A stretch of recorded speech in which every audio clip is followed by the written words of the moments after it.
Parish&Wilson Entertainment. Here's the smoothest voice in Texas with Just Like Today. This is KDAV Lubbock. And that voice was Bobby Kade. You've probably never heard of him. Not many these days have. The early 1950s had a handful of eager songbirds hoping their voices might carry, and Bobby Kade was no exception. Born on December 19th, 1917 to a Southern Baptist family in Denton, Texas. His father was a blacksmith, his mother an elementary school teacher. Naturally, Bobby began singing in church on Sunday mornings, standing on wooden pews, his voice carrying farther than the room expected. It was the first place anyone heard him, and for a while, it was the only place. Music didn't come first, it came later.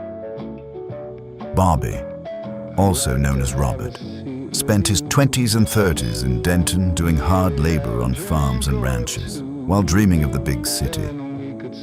By the time he found his way into studios and onto small stages, he was already older than others, just beginning their careers.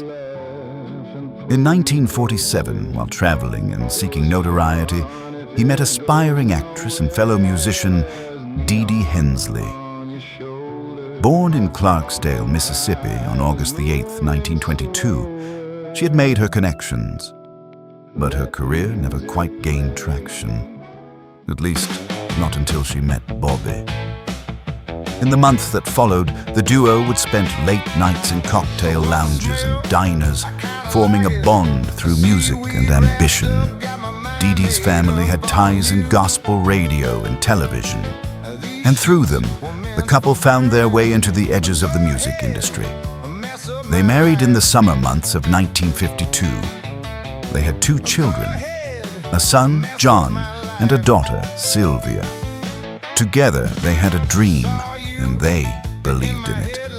For a time, it was theirs to chase. The two moved through the same rooms and spaces as names people would remember. Robert and Dede eventually had records cut. Songs played late into the night on local stations. Even a handful of small film appearances. Roles that passed by without much notice. It didn't last. Just as quickly as it had begun, it abruptly ended.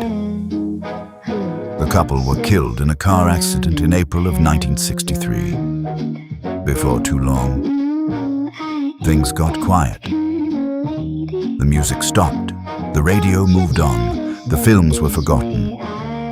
Not quietly, but with a screeching halt, their careers were over in an instant. And that voice, the one that once carried past wooden pews and into dim-lit rooms full of possibility, faded into silence. Not with a grand finale, not with applause, but with time. Bobby Kade, Dede Hensley. 2 names that never quite made it far enough to be remembered, but went farther than most ever will. Because for a moment, in the hum of late-night radio, in the echo of a song drifting through an empty tavern, they were heard. And maybe that's all they ever wanted. Not fame, not history, just a voice. And someone, somewhere, listening. Just like